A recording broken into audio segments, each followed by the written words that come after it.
Éphésiens, le chapitre 6, à partir du verset 10, nous apprend à exercer notre autorité avec les armes que nous avons. Mais les armes que nous avons ne sont rien d'autre que ce que tu es. Alors, terminons par là. Éphésiens 6, 10, version parole vivante. Pour conclure, devenez des chrétiens forts. Pasteur Touré, let's go, step by step. Allons-y, doucement, étape par étape. Pour conclure, Devenez des chrétiens forts. le Seigneur Jésus-Christ te demande de devenir un chrétien fort. Est-ce que tu es un chrétien fort?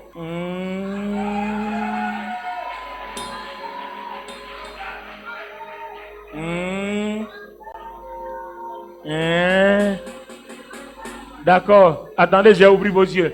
Un chrétien fort ne vient pas en retard à l'église. Il n'est pas vaincu par le sommeil. Un chrétien fort n'est pas vaincu par la lourdeur. Il est à l'heure, il est vaillant, il est opérationnel. Un chrétien fort, il est actif. Il n'est pas dormant. Il n'est pas passif. Alors continue. Pour conclure, Devenez des chrétiens forts. devenez des chrétiens forts, Non pas vous-même, non pas vous-même. mais en puisant vos forces dans les C'est ça, c'est là, ça devient intéressant. Aïe, aïe, aïe. Oh, attends, laisse-moi descendre un peu. C'est là que ça devient intéressant. Pour conclure, devenez des chrétiens forts, mais vous ne pouvez pas être fort par vous-même. Vous n'êtes fort que parce que Dieu a fait de vous. Alors, pour manifester cette force-là, qu'est-ce qu'on doit faire? Mais en puisant vos forces En puisant votre force dans les ressources infinies dans les ressources infinies de qui? de la puissance du Seigneur. De la puissance du Seigneur Jésus-Christ. Il y a quelque chose encore? Allons-y. C'est dans la communion avec lui C'est dans la communion avec le Christ. que vous trouverez votre énergie. C'est dans la communion avec Jésus-Christ que toi et moi, on va trouver notre énergie. Les amis, c'est une affaire d'énergie. Power! Puissance! Donc, la vie chrétienne est une affaire de dégager de l'énergie. Si tu te lèves matin, tu sors, que tu ne dégages pas de l'énergie, tu es mort. Accident, empoisonnement, tout ça là. Mais quand tu dégages de l'énergie, il n'y a pas même un démon, même un sorcier, même le plus rusé, ne peut même pas s'approcher de ton verre pour mettre le poison dedans.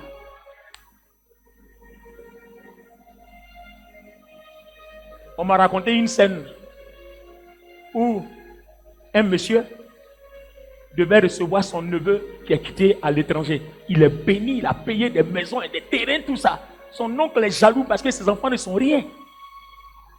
Donc, vous savez, quand on arrive là, les premières des choses là, surtout quand tu as perdu ton papa, il reste ton oncle. Quand tu as perdu ta maman, il reste ta tante. Le jeune homme arrive, il s'en va saluer son oncle. Donc, au moment où le jeune homme arrive, l'oncle a préparé 2 chaises avec une petite table où il y a à boire. La chaise qu'il a préparée, où son neveu doit s'asseoir, il a embouté sa chaise. Ça veut dire que si le neveu s'assoit dessus, on ne verra rien, hein, mais quand il va se lever là, tout doit brûler en lui. Son estomac, tout. Il a un cancer qu'on ne peut pas guérir et puis il meurt. Au moment où il faisait l'incantation, l'oncle là, lui-même, sa propre fille biologique a vu. Elle n'a rien dit. Hein. Quand son neveu là, a garé la voiture, la petite est venue se mettre derrière la voiture. Elle est là, elle attendait. Quand l'oncle a donné d'eau, elle a pris les 2 chaises là. Fion, elle a changé. Qu'est-ce que c'est?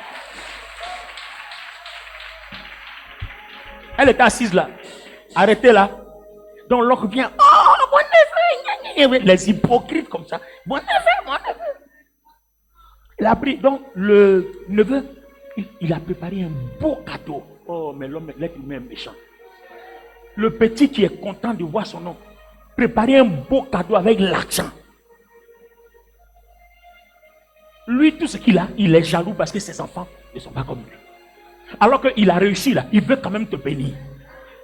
Donc, c'est pas la même chose. Si ton enfant réussit te bénir, ton neveu réussit te bénir, c'est pas la même chose. C'est la même chose. C'est quand il t'a abandonné, on dit bon d'accord, il va voir. Mais il est gentil même. Sorcier ne connaît pas la honte. Comment on dit ça en BT même? Nyenikla. C'est ça, non? Bon, c'est bon, j'ai parlé araméen. J'ai parlé araméen. Donc, il a fini son cinéma. Le jeune homme est venu.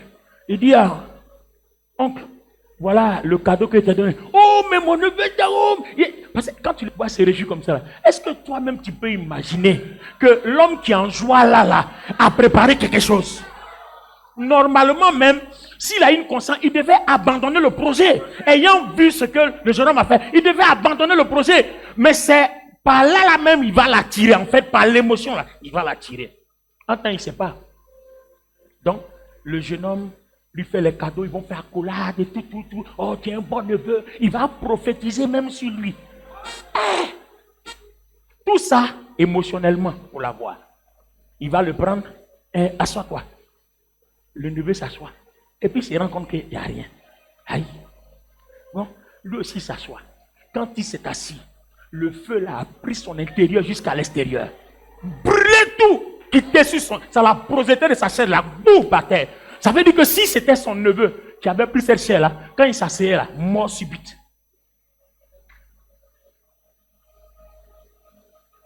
Donc, Dieu a permis. Fais comme ça. Oh, fais encore. Je veux que tu fasses cette prière là. Tiens-toi debout. On va faire cette prière là. Dis avec moi, Seigneur, ce matin, tout esprit et toute arme forgée contre moi, Père, retourne à l'envoyeur. Tout tombeau qui a été créé pour moi, revient à celui qui l'a créé. Pendant que tu parles, mais prophétise, renverse ça. Renverse ça. Garde les deux mains levées et répète après moi. Père, lorsque je n'aurais rien fait à quelqu'un, et que par méchanceté, quelqu'un m'aurait tendu un piège, que cet adversaire tombe dans son propre piège. Au nom de Jésus, je dis Amen. Seigneur, quand un ennemi, par méchanceté, alors que je ne lui ai rien fait, se dresse contre ma vie, contre ma destinée, contre mon avenir, et fait des incantations, dans des pièges, s'en va me convoquer devant des démons, ou envoie mon nom dans les loges diaboliques, sous la mer, sous la terre, ou dans les cimetières, que ce piège retourne à lui-même, que cet ennemi tombe dans son propre piège, au nom de Jésus-Christ, et je dis 3 Amen.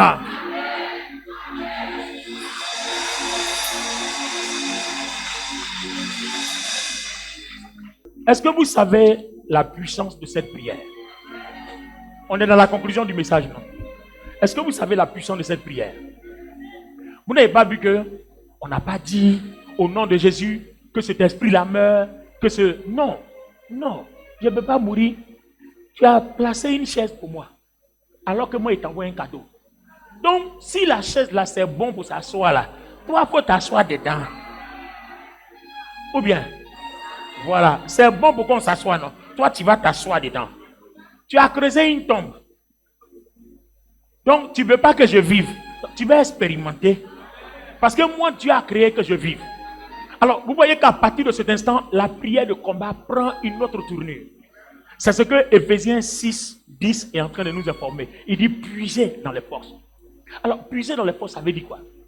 Il y a des choses que Jésus-Christ a déjà fait pour moi. Donc, moi, je ne vais pas demander autre chose. Je prends de ce qui a été dit pour moi, je le déclare, je le décrète. Et pendant que je le confesse, je crois que c'est vrai. Et le Saint-Esprit va agir. Parce que il y a un vent pour ça. Il y a une terre qui tremble pour ça. Et il y a un feu qui dévore pour ça. Donc, je n'ai même pas besoin de les faire appel. Est-ce que quand Élie était dans la grotte là, il a appelé vent? Il a appelé terre? Il a appelé feu? Qui a envoyé? Ta vie préoccupe Jésus. Parce que tu es uni à lui. Est-ce que quelqu'un comprend même? Ta vie préoccupe Dieu. Ta vie préoccupe Jésus. Parce que tu es uni à lui. Si tu es engagé dans un combat, ça l'engage. Si tu te retrouves quelque part, ça le préoccupe. Alors, voilà comment on va prier. Est-ce que vous êtes là avec moi? Ce matin, il y a de très grandes victoires que le Seigneur est en train de remporter pour toi dans les lieux célestes. Il y a de très grandes victoires que le Seigneur est en train de remporter pour toi dans les lieux célestes. Alors, quand on dit puiser dans les forces du Seigneur, quand Christ est mort à la croix, quand il est ressuscité, qu'est-ce qu'il a fait de toi? Il a fait de toi un enfant de Dieu. Donc tu as des droits, tu es héritier, tu as des privilèges. Donc tu ne négocies plus, mais tu prends ce qui a été gagné et établi pour toi. Jésus-Christ dit, vous êtes co-héritiers avec moi. C'est-à-dire, ce que le Père m'a donné est aussi pour vous, parce que vous et moi, on fait un dans l'esprit. Donc si on fait un dans l'esprit, si le Père m'a établi au-dessus des dignités et des trônes, vous êtes aussi avec moi au-dessus des dignités et des trônes.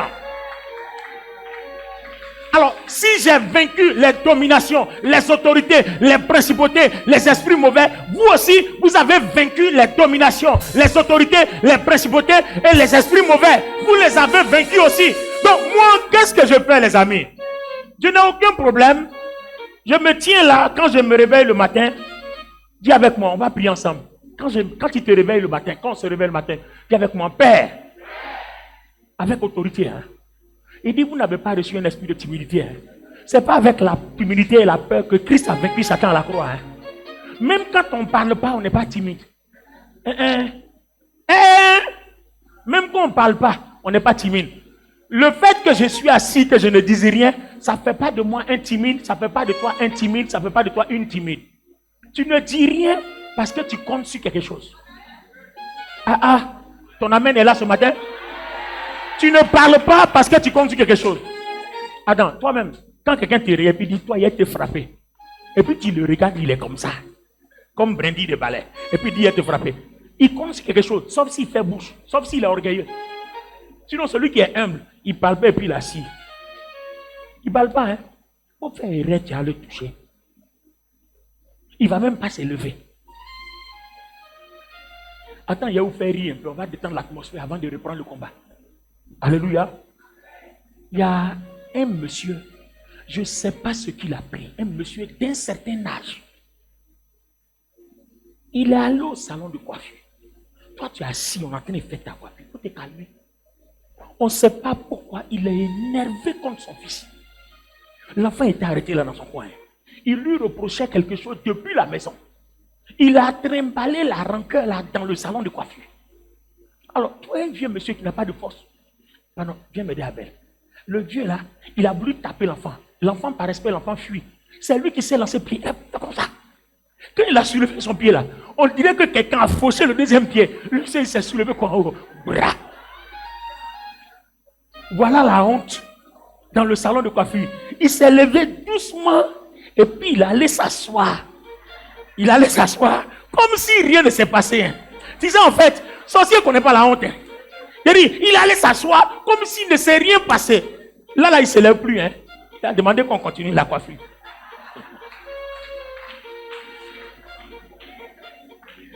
Ton silence n'est pas un aveu de faiblesse. Ton calme n'est pas un aveu de faiblesse.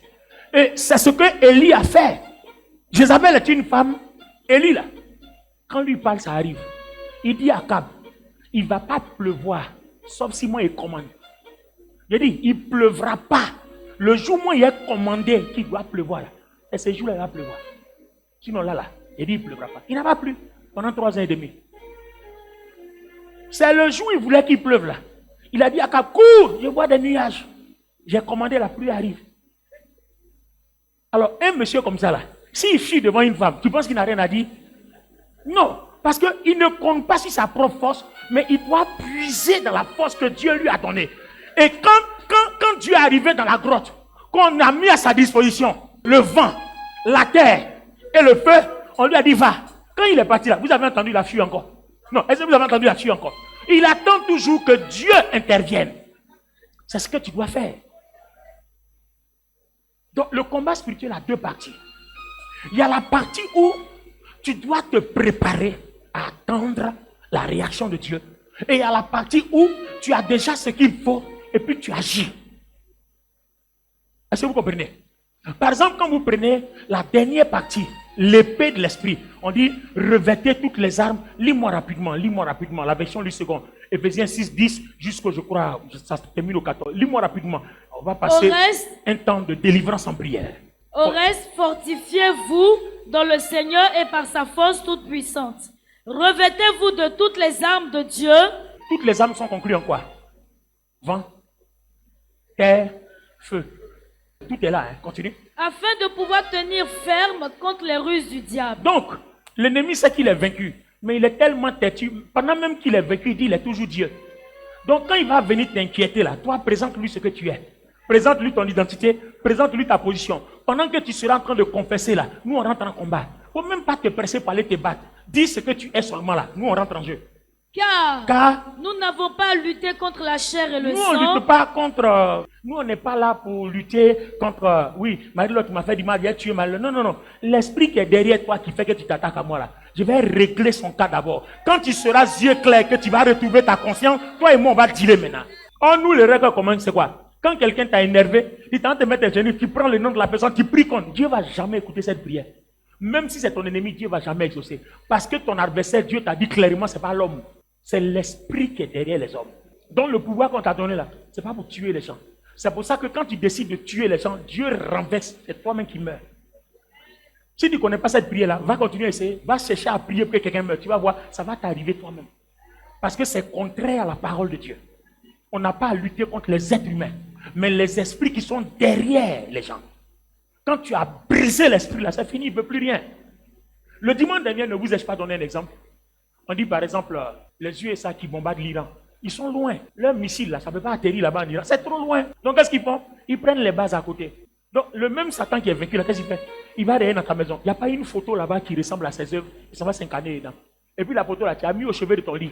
Donc chaque fois que tu dors dans un rêve là-bas, tu te donnes cocota, bon, sur ta tête, bon. Et puis tu dis, mais Seigneur, j'ai prié, j'ai gêné, on continue de taper, mais il y a sa base qui est juste à côté. Donc le jour où tu as enlevé ça là, c'est fini. Donc vous comprenez, on n'a pas à lutter contre la chair et le sang. Une fois que tu as enlevé la force de l'ennemi là, il peut faire quoi? Rien. Si tu veux tuer un sorcier, il ne faut même pas l'attaquer. Paralyse ses forces. Il va se tuer lui-même. Parce que comme les sorciers là sont orgueilleux, ils vont vouloir quand même montrer qu'ils sont là, alors qu'ils sont sans force. C'est là, eux-mêmes, ils s'en vont en mission suicide. Nous n'avons pas à lutter contre la chair et le sang, oui, mais contre les dominations, contre les autorités, contre les princes de ce monde, ténèbres, oui, contre les esprits méchants dans les lieux célestes. Oui. Et c'est pourquoi prenez toutes les armes de Dieu. Donc on dit de prendre toutes les armes de Dieu. On a étudié un peu 3, qui sont vraiment les armes, les bombes nucléaires. Alors on continue. Afin de pouvoir résister dans le mauvais jour. Quelles sont ces armes-là? Oui, quelles sont les armes? Ferme. Ayez à vos reins. Ayez à vos reins. Je ne vais pas approfondir, parce qu'on va prier. Le dimanche prochain, on va se servir de ça pour notre célébration pascale. N'oubliez pas que le vendredi, on a notre culte de repentance. Ce n'est pas le même message. Alors, ayez à votre rein la vérité pour ceinture. Quand Jésus est mort ressuscité là, c'est tout ça qu'on nous a donné. Donc aujourd'hui, je vais passer dessus. Dimanche prochain, on va travailler en profondeur. La vérité pour ceinture. Ensuite, revêtez la cuirasse de la justice. Revêtez la cuirasse de la justice.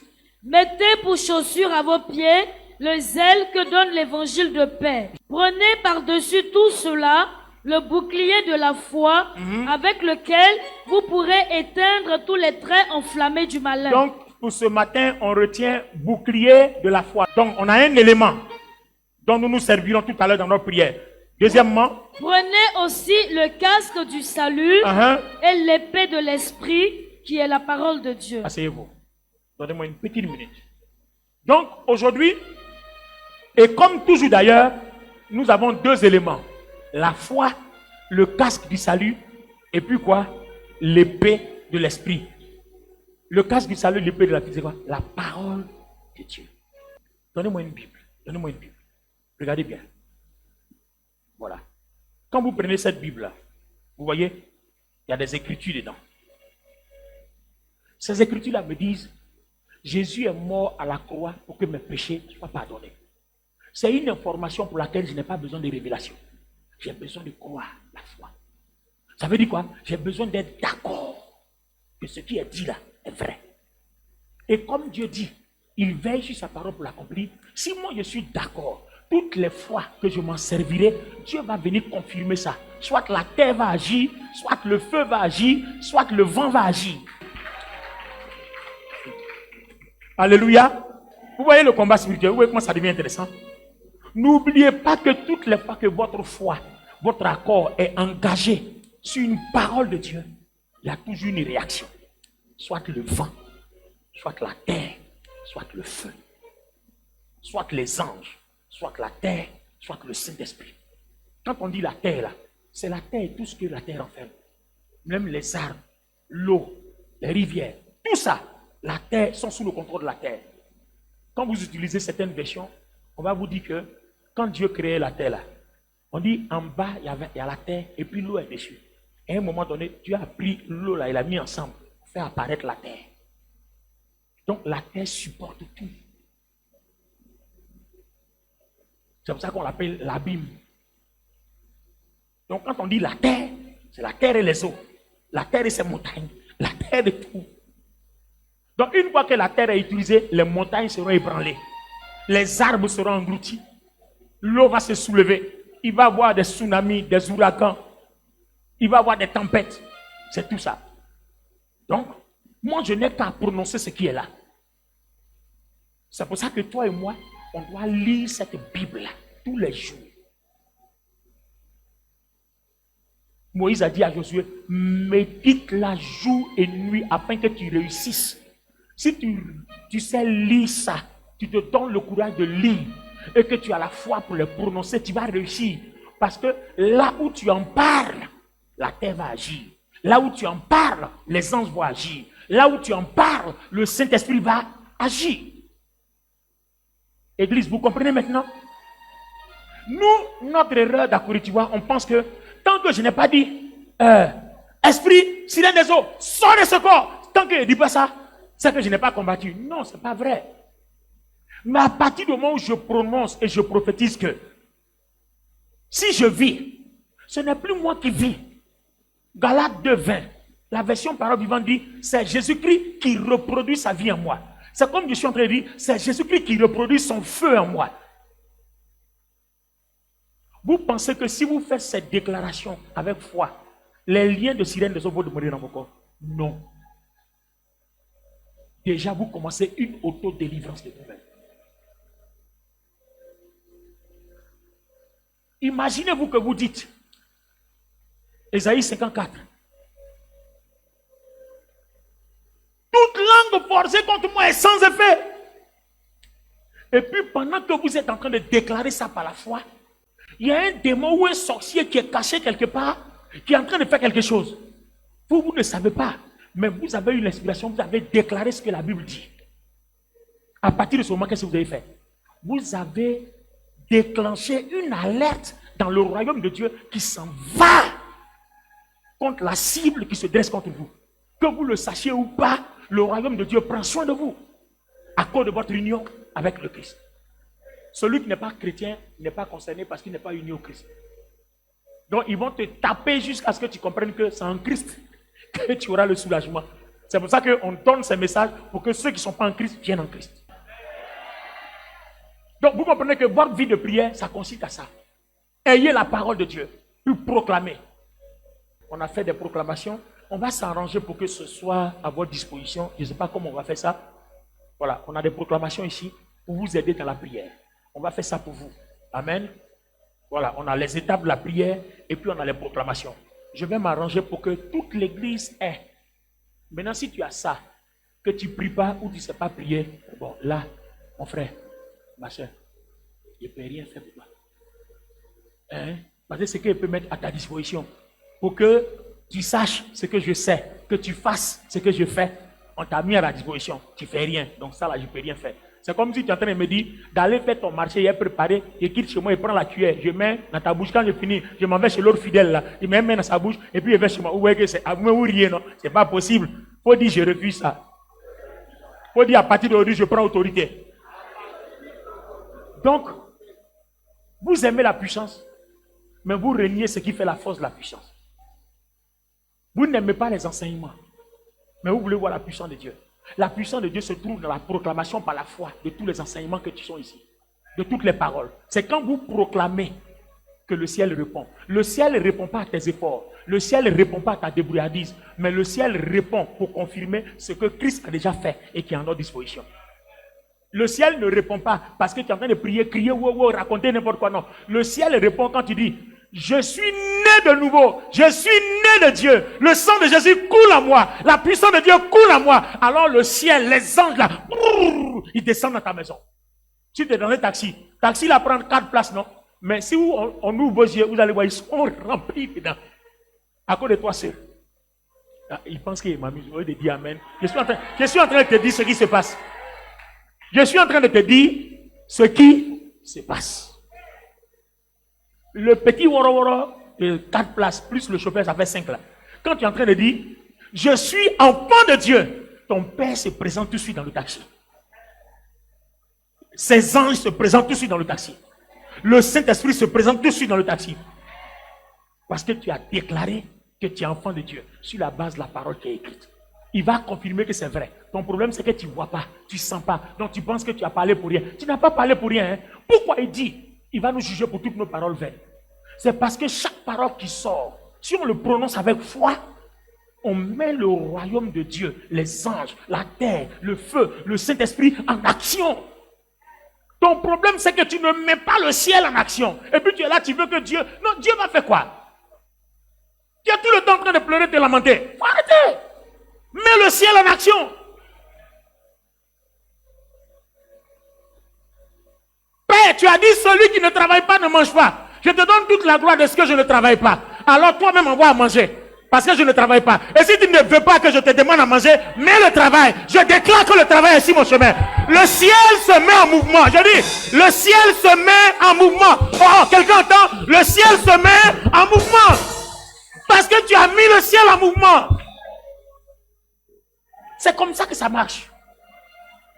Ce n'est pas le combat spirituel, tu as tapé ta main, taillé, coupé. Non, on coupe avec l'intelligence du Saint-Esprit. C'est basé sur ce que le ciel a déjà fait pour nous. Tu es prêt à prier? Alors, l'épée de l'esprit, ça c'est la foi sur la parole qu'on a pour mettre le ciel en mouvement. Maintenant, il y a l'épée de l'esprit. L'esprit c'est quoi? Romains 6 dit, quand on a été baptisé, on est uni à l'esprit de Christ. C'est-à-dire, l'épée de l'esprit, c'est la parole qui sort directement de la bouche de Dieu en ta faveur. Alors, quand toi-même tu t'appuies sur la parole que tu parles, le ciel en mouvement. Et si Dieu lui-même parle? Et si Dieu lui-même parle? Les amis, voilà qui nous sommes. C'est pour ça que mon sous-titre, ce message-là, nous sommes des vainqueurs. Un vainqueur sait mettre le ciel en mouvement. Parce qu'un vainqueur, il y a les anges à sa disposition. Un vainqueur, il y a la terre à sa disposition. Un vainqueur, il y a le Saint-Esprit, son feu, sa puissance en sa disposition. Tu es un vainqueur. Nous sommes des vainqueurs en Jésus-Christ.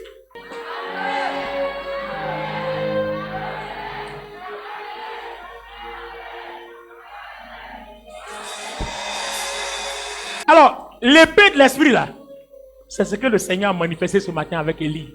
Il allait trouver Élie. Mon fils, ma fille, tu fais quoi ici? C'est-à-dire Dieu lui parle. Mais avant que Dieu parle, les armées de Dieu sont passées d'abord. C'est-à-dire Dieu ne veut pas être plusieurs. Il n'a pas de concurrent. Quand lui passe là, il bouleverse tout. Il est le seul qui parle. Il n'y a pas de concurrent. Seul maître. C'est pour ça que dans ton cœur, pour manifester l'épée de l'esprit, pour entendre la voix de Dieu, Dieu doit être le seul maître dans ton cœur. Il faut briser la rancœur là-bas, brise l'orgueil là-bas, brise la désobéissance, l'insoumission, brise tout là-bas, brise l'hypocrisie, brise tout. Parce que Jésus-Christ habite ton cœur par le Saint-Esprit. Le même feu qui a une armée entre ses mains là, c'est lui qui représente Jésus là-bas. Donc s'il n'habite pas ton cœur, c'est que quand tu te promènes, il n'y a pas feu, tu es seul. C'est pour ça que Proverbe 4, 23 dit, garde ton cœur plus que tout. Parce que sinon, tu vas lire les Écritures, tu vas lire ce qui est là, mais il y a un niveau de combat qu'il faut que Dieu lui-même intervienne. Dieu sait qu'il y a des niveaux, il faut que lui-même il intervienne. Quand tu arrives comme ça, puis un serpent se retrouve devant toi, au nom de Jésus, va-t'en. Et puis tu regardes face à face, il dit, ne bouge pas. Il te regarde face à face, et puis il te dit, ne bouge pas. Tu vas lui faire quoi? Si c'est un démon, Quand il dit au nom de Jésus, il est parti. Mais la catégorie d'esprits qu'on appelle les esprits humains, c'est des êtres humains, mais des agents au service du diable. Eux, ils pensent comme toi. Eux, ils ne sont pas démons. C'est-à-dire, eux, ils ont livré leur âme au diable pour servir le diable. Donc, c'est des êtres humains. Ils peuvent dire non à Dieu. Comme Adam et Ève ont dit non à Dieu dans le jardin d'Éden. Donc, ceux-là, c'est des esprits humains. Tu ne peux pas dire au nom de Jésus, sors, ils ne partiront pas. Parce que, comme on les appelle dans leur côté, c'est des kamikazes. Ils sont prêts à mourir pour le diable. Donc, ils s'en foutent. Dis au nom de Jésus, ils s'en foutent, ils ne bougent pas. Puis, il est là. Tu vas lui faire quoi? Quand c'est comme ça, c'est par l'épée de l'esprit pour combattre ces gens-là. Tu dis à Dieu, voici telle personne est un opposant à mon ministère, ou bien mon travail, ou bien mon mariage, ou bien en famille, il fait comme ci, il fait comme ça, il fait comme ça. Seigneur, qu'est-ce que j'ai fait? Et puis, c'est dans la retraite comme Élie, dans une grotte. Tu rentres dans ton cœur. Parce que tout le monde n'a pas de grotte. Il n'a pas de grotte partout. Donc, quand Jésus est mort pour nous, la meilleure grotte qu'il a trouvée pour nous, notre cœur. C'est de cette grotte-là qu'on parle. La conclusion du message est bonne. Est bonne? C'est de cette grotte-là, c'est de ton cœur. Rentre dans ton cœur. Jésus-Christ est assis là-bas. Il a quelque chose à te dire. Donc avant d'entrer là, laisse les armées détruire tous ceux sur lesquels l'ennemi peut s'appuyer. Colère, rancœur, hypocrisie, tu n'aimes pas ton prochain, tu n'aimes pas. Pour tuer tout ça. Quand tu as tué tout là, reste tranquille. Tu dis Seigneur, voilà tel problème. Et puis tu parles à Dieu. Tu parles au Seigneur. Tu parles au Seigneur. Tu parles au Seigneur. À un moment donné, tu vas entendre une petite voix. Quand tous les combats, les esprits seront assujettis, il y a une petite voix qui va venir. Prends-la. Commence à déclarer. Dieu parle directement. C'est comme si tu es en train de dire que la terre soit. Tous les anges se précipitent. Le Saint-Esprit se précipite. Toi, tu ne vois pas. Mais il y a un mouvement terrible. C'est comme ça qu'on gagne les batailles. Maintenant, tiens-toi debout. Alléluia. Lève les deux mains. Tu vas te baser sur ton cœur pour prier. Ce matin, tu ne vas pas repartir avec les mêmes problèmes.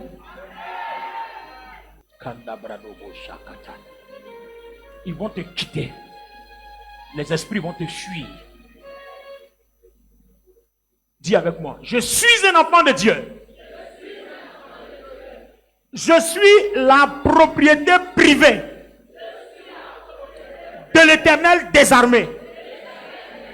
Tout esclavage, des liens, de mort, de maladie, de malédiction, Christ les a payés. Je les déclare brisés. Je les déclare assujettis. Je possède ma liberté au nom de Jésus-Christ. Et je dis 3 fois Amen. Est-ce que tu vois un peu comment tu peux prier à la maison? C'est comme ça que ça se fait. Maintenant, tu vas voir que pendant que tu fais ces déclarations qui sont déjà acquises pour toi, tu vas entendre l'épée de l'esprit, la parole de Dieu. C'est-à-dire, l'épée de l'esprit, c'est la parole de Dieu que Dieu lui-même parle, qu'on appelle souvent le Réma. Tu comprends? C'est un autre niveau. Quand la situation te dépasse, Dieu lui-même rentre en ligne. Dieu ne veut même pas que tu fasses quelque chose. Il veut que tu lui laisses toute la place parce que le ciel répond à ta foi, non à tes efforts. Si tu réponds si tu te débrouilles dans tes efforts, c'est que tu es encore sous la loi. Mais sous la grâce, on a déjà fait des choses pour toi. Et le ciel veut que tu les manifestes pour que le ciel travaille en ta faveur. C'est tout. Lève la main droite. Tu n'es pas en train de faire une récitation, mais tu es en train de combattre. C'est ce qu'on appelle la prière de la grâce. Dis avec moi, Seigneur, ce matin, je déclare que je crois en Jésus-Christ crucifié. Je crois en la puissance de la croix. Par la croix, Colossiens 2 dit, Jésus-Christ a dépouillé la puissance des démons. Il leur a arraché les forces. Les sorciers, tous les agents du diable, il leur a arraché leurs forces.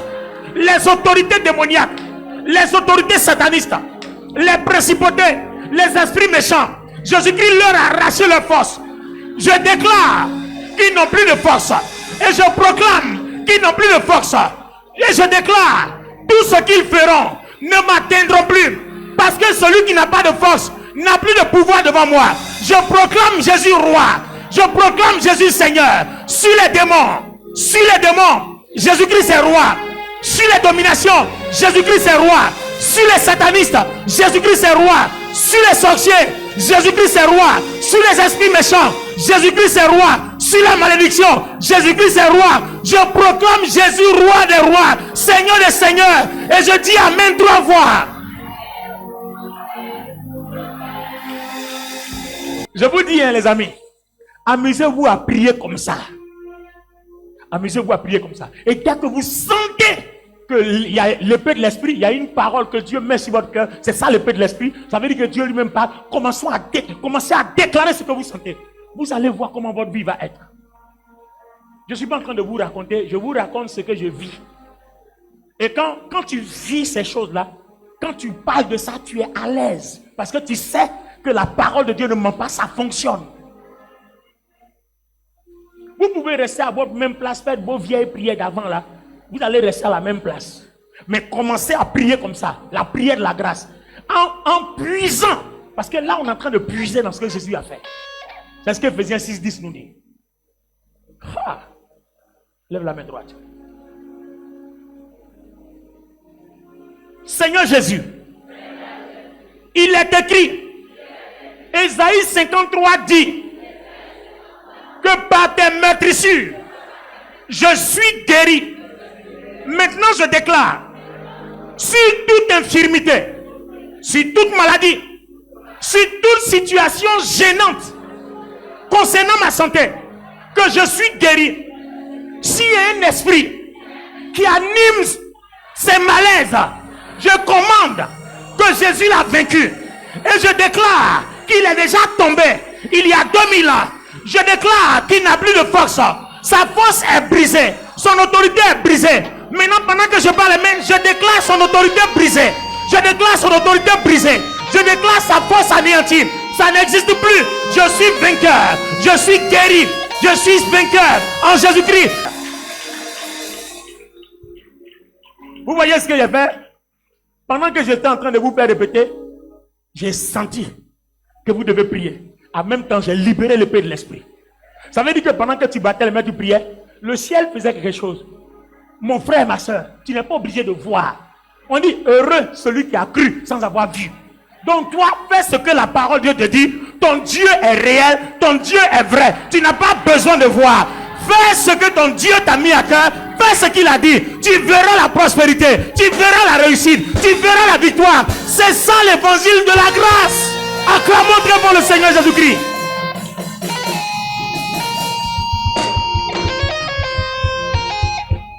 Ancien, j'étais en d'autres le jeudi dernier.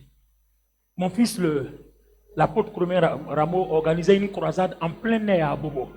En tout cas, une très belle croisade dans un grand espace. Waouh! Et j'étais content. Je devais ouvrir le premier jour. Oh, c'était intéressant. Oh, devine, j'ai prêché quel message? Je n'ai pas prêché quelque chose. Hein. Je n'ai rien inventé. Hein. Je suis venu, j'ai expliqué aux gens qu'on était vaincus. Quelqu'un est venu, il a payé le prix. Il nous a unis à lui. Et c'est sa vie qui coule en nous. Est-ce que tu es d'accord avec ça? Ils ont dit Amen. Donc, si vous êtes d'accord avec ça, on va prier. Le Saint-Esprit va confirmer que ce que j'ai dit là, c'est vrai. Au moment où j'étais en train de parler, il y a 2 personnes qui sont sorties. Leur maladie a quitté leur corps. Ils couraient comme ça pour témoigner. Je n'ai rien fait. Je n'ai rien fait. Je vous dis la vérité, je n'ai rien fait. Je n'ai rien fait.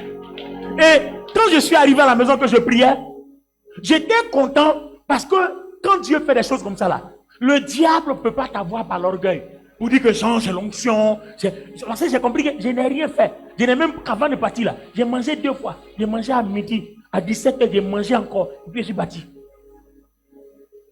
Pour dire que les miracles prodiges qui ont été faits là, c'est pas parce que j'ai jeûné, prié beaucoup, non. La parole de la grâce, par la foi. J'ai déclaré ce que Dieu dit qu'il a fait. Et puis, les anges sont venus, c'est-à-dire le vent. La terre a rendu témoignage de Jésus-Christ. Le Saint-Esprit qui est le feu, il est venu confirmer, comme Jésus dit dans Jean 16, que le Saint-Esprit confirmera tout ce que moi j'ai fait. Vous le déclarez par la foi, quelqu'un va agir. C'est tout. Hein? C'est tout ce que j'ai fait. Je n'ai rien fait d'autre. Donc, quand le pasteur Cramo, je l'ai appelé pour lui demander s'il arrivait, il dit, mais Daddy, comment tu fais? Il dit, je n'ai rien fait. Hein? J'ai seulement dit ce que Jésus a fait. Et comme ce que Jésus a fait est vrai, le Saint-Esprit agit. Il dit, mais c'est trop facile. Il dit, mais justement, c'est le piège. C'est tellement facile que finalement, c'est difficile à croire. Oh, nous les hommes là, quand on fait des choses compliquées, on dit, hey, c'est la façon d'en grouiller là. C'est que c'est ça. Oh, le Seigneur veut plus que tu grouilles. Il dit, je t'aime trop. Faut pas grouiller mon fils. Crois en moi. Dis seulement ce que je suis. Dis seulement ce que j'ai fait pour toi. Et je vais agir. Tu connaîtras la puissance et la valeur de mon amour. Faut plus grouiller. Mon fils a déjà grouillé pour toi à la croix. Salue seulement ce qu'il a fait à la croix. Et tu verras mes œuvres. Tu verras ma gloire. Acclamons Jésus-Christ.